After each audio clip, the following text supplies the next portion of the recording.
The crowd went silent the moment the baby cried. One sharp, frightened wail echoing across the cold wooden platform where the young mother stood, her ankles chained, her newborn trembling in her arms.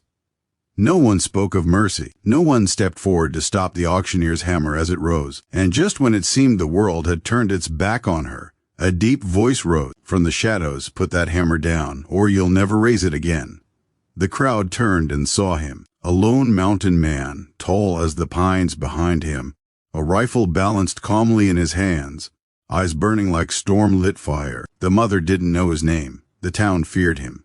But in that moment, he was her only hope. The baby whimpered again, and the mountain man took a slow step forward. Dust swirled around his boots. The auctioneer froze, trying to swallow his fear. The bidders looked at each other, unsure whether the stranger was mad or deadly serious. Then he spoke once more, voice low, steady, impossible to ignore. "She's leaving with me." She had been standing on the auction block for 20 minutes, though it felt like a lifetime. Her name was Elira, too young to be a widow, too fragile to be raising a newborn alone, yet filled with a strength she didn't even know she had. Her baby, tucked against her chest, had been born only 7 days ago. His father, her husband, had died before he ever heard his son cry, and the debts he left behind had turned her into a target for men who saw her not as a human being but as property to be bought. Snow drifted through the gaps in the old barn roof where the auction was held. Her tears had frozen on her cheeks. She wasn't crying anymore. She had gone numb. The only thing she felt was the tiny heartbeat pressed against her chest. She prayed, silently, desperately, for anything, anyone to save her child, even if she couldn't be saved herself. Then the doors burst open. Wind roared through, and the mountain man walked in like winter itself had taken human form. No one knew who he really was. They just called him Ridge. He lived far beyond the mountain pass, in the places where wolves ruled and men rarely survived. Folks said he'd buried more grief in those mountains than most men could carry in a lifetime. He didn't talk to people, didn't take sides, didn't belong to any town. Yet today he had chosen a side. Hers. The auctioneer tried to regain his voice. "Sir, this is illegal." Ridge cocked his rifle in one slow, deliberate motion. The sound cracked through the barn like lightning. "Legal?" Ridge growled. "Selling a woman and a newborn?" No one answered. No one dared. He stepped closer until he stood right at the edge of the platform. Elira looked down at him, eyes wide, breath shaking, her lips trembling with fear she tried to hide. He didn't smile, but he softened. Just enough. "You're safe now," he murmured to her.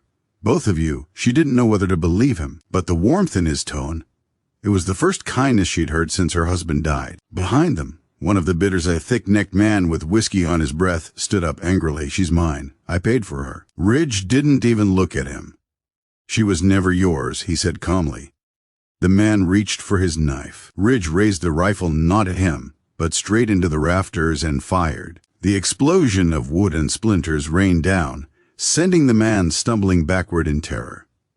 Ridge's voice stayed quiet. "You reach for that blade again, you lose the hand." The fight drained out of the man. The barn fell silent. Ridge turned back to Elira. "Come down, slowly." Her legs shook so badly she wasn't sure she could move, but she did, one step at a time, holding her baby tight. When she reached the last step, her knees buckled. Ridge caught her before she fell, strong arms steadying both her and the tiny life she carried. "You're freezing," he said. She nodded weakly. "I haven't eaten since yesterday." Ridge clenched his jaw, anger flashing through him, not at her, but at every soul who had stood by watching. He looked around the barn once more. "I'm taking her home," he announced. "If any man here disagrees, step forward." No one moved. No one breathed. No one challenged him. And so, holding her close so she wouldn't fall, Ridge led Elira and her newborn out of the barn and into the falling snow. The walk to his horse felt endless. Elira stumbled more than once, but Ridge never let her fall. He lifted her onto the saddle as gently as if she were made of glass, then wrapped his coat around both her and the baby. The moment the heavy fur settled over her shoulders, she shivered in relief, the first warmth she'd felt in hours. Ridge mounted behind her, one arm around her waist to keep her steady. "You got a name?" he asked quietly as they started toward the mountain trail. "Elira." "And the baby?" "Alien." He nodded. "Good. You and Alien are safe now, Elira. I give you my word. Her voice wavered. Why? Ridge didn't answer right away. Snow crunched beneath the horses' hooves, the wind whispering around them. Finally, he said, because someone once saved me the same way, and I never paid it forward. She didn't fully understand, but she believed him. Hours passed. The mountains rose like giants around them. The cold grew sharper, the air thinner. Elura leaned back against Ridge's chest, exhausted. But every time she slipped towards sleep, fear jolted her awake. What if he changed his mind? What if he was taking her to another kind of danger? Ridge seemed to sense it. I'm not here to own you, he said quietly. And I don't expect a thing in return. You needed help, so I helped. That's all. Her throat tightened. People don't do that anymore. I ain't people, he replied softly. By nightfall, they reached a small cabin tucked against the cliffside, smoke already rising from its chimney. Ridge's wolves, 3 rescued creatures he'd raised from pups, watched from the shadows, but didn't growl. They sensed Elara's fear and her fragility. They bowed their heads in something like respect. Inside the cabin, warmth wrapped around her like a blanket. Ridge stirred soup over the fire, handed her bread still warm from the oven, and made a bed for her near the hearth so the baby would stay warm. He kept his distance, saying little, moving quietly. Elara ate slowly, tears slipping down her cheeks not from sorrow this time, but from the unfamiliar feeling of safety. When she finally lay down, the baby sleeping peacefully beside her, she whispered, "Thank you." Ridge paused on his way to the door. "You don't owe me thanks," he said gently, but she saw something in his eyes, something aching, something lonely. Maybe he needed to save someone, just as much as she needed saving. That night, as the fire crackled softly and snow drifted past the windows, Elara fell asleep with a final thought she hadn't dared believe in days. She and her child might survive after all. Morning came with a soft, golden glow. The baby woke first, cooing softly. Elara startled awake, panic gripping her until she remembered where she was. The fear faded. The cabin was warm. The wolves were curled near the door. Ridge was outside chopping wood, steam rising from his breath in the cold air. For the first time in weeks, she smiled. She stepped outside, wrapped in his coat, the baby bundled tight. Ridge stopped mid-swing, lowering the axe when he saw her. "You should be resting," he said. "I slept more than I have in days." "That's good."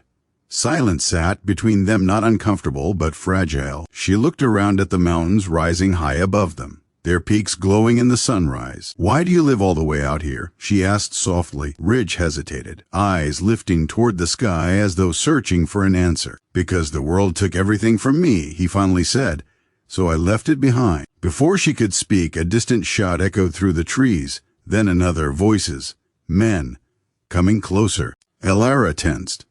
"They followed us." Ridge stepped in front of her, rifle already in hand.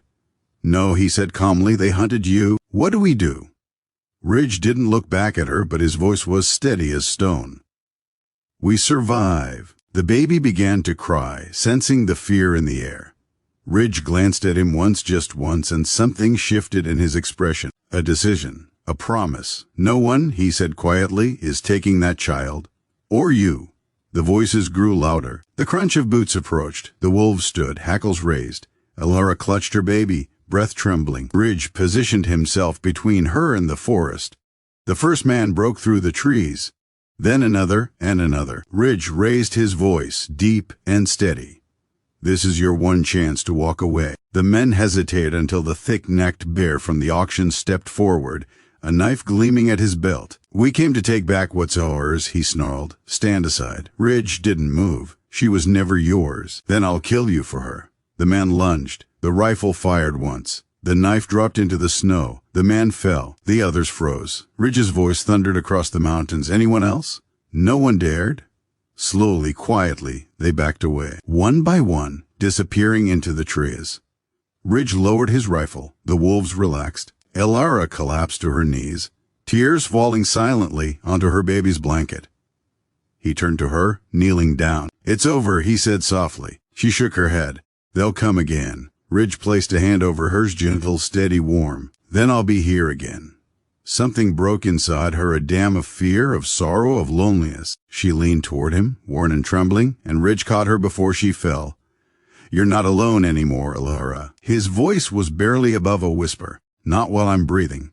Winter pressed against the cabin walls, but inside, for the first time since her husband's death, she felt something stronger than fear, hope, safety, and the beginning of a new life, one she never expected, but one she and her newborn finally deserved. And as Ridge held her close, staring out at the mountains he once hid from the world in, he realized something too. Maybe the person he saved was saving him right back.